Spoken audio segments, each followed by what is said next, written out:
మీ car కి best ceramic coating premier care Apexer car detailing studio for contact.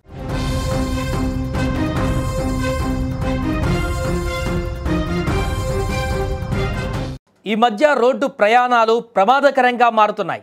రోజుకో bus ప్రమాదం, రోజుకొక accident వార్త పరిపాటిగా మారింది. ఇవాళ కూడా ఒక బస్సు ప్రమాదం జరిగింది. పల్నాడు జిల్లాలో ఒక భారీ రోడ్డు ప్రమాదం త్రుటిలో తప్పింది. హైదరాబాద్ నుంచి బాపట్ల వైపు వెళ్తున్నటువంటి మార్నింగ్ ట్రావెల్స్కు చెందిన బస్సు ప్రమాదానికి గురైంది. రాజుపాలెం మండలం రెడ్డిగూడెం సమీపంలో ఈ యొక్క దుర్ఘటన చోటు చేసుకుంది. డ్రైవర్ నిర్లక్ష్యం, అతివేగం కారణంగా బస్సు అదుపు తప్పినట్లుగా తెలుస్తోంది. కంట్రోల్ తప్పినటువంటి బస్సు రోడ్డు పక్కనే ఉన్న పెద్ద గుంటలోకి దూసుకువెళ్ళి రోడ్డు నిర్మాణ పనుల కోసం ఉంచినటువంటి ఒక సిమెంట్ పైప్కు బస్సు బలంగా తగిలి ఆగిపోయింది.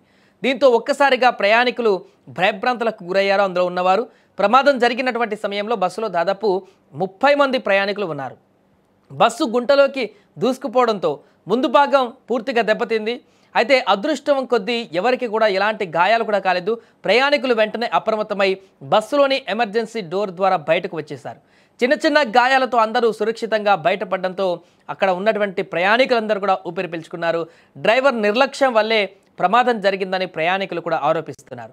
ప్రమాదం జరిగిన వెంటనే స్థానికులు కూడా హుటాహుటిన అక్కడికి చేరుకున్నారు. ప్రయాణికులను వారందరినీ కూడా సహాయం చేసేటువంటి దానికి పూనుకున్నారు. ఎందుకంటే గతంలో జరిగినటువంటి అనుభవాల దృష్ట్యా ఒక్కసారిగా బస్సు ప్రమాదం అంటే ఒళ్ళు గగుర్లు పుడిచేటువంటి పరిస్థితి ఏర్పడింది. ఇప్పుడు ఎక్కడైనా రోడ్డు పక్కన బస్సు యాక్సిడెంట్ అయింది అనేటువంటి వార్త వింటే చాలు, ఇప్పుడు జరిగినటువంటి కర్నూలు కానీ చేవెళ్ళ దుర్ఘటనల తర్వాత బస్సు ప్రమాదం అంటేనే అందరికీ ఒళ్ళు జలధరించేటువంటి పరిస్థితి ఏర్పడుతుంది. అంత భయంకరంగా జరిగినటువంటి ప్రమాదాలు మనకు అక్కడ కనిపిస్తున్నాయి కర్నూలు చేవెళ్ళడు.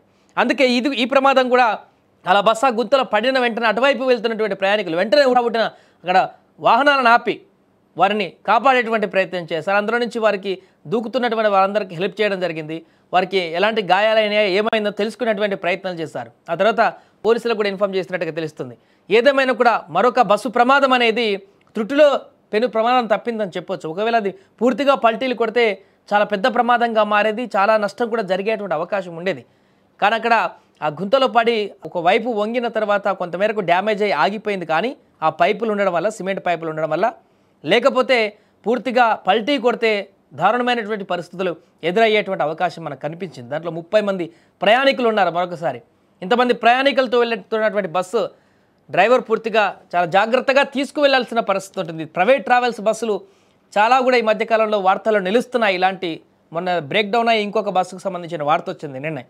ఇలాంటి వరుస సంఘటనలు తీవ్ర భయాందోళనకు గురి చేస్తున్న సందర్భంలో తాజాగా మరొక బస్సు ప్రమాదం అయితే ఇప్పుడు వార్తలు నిలుస్తుంది.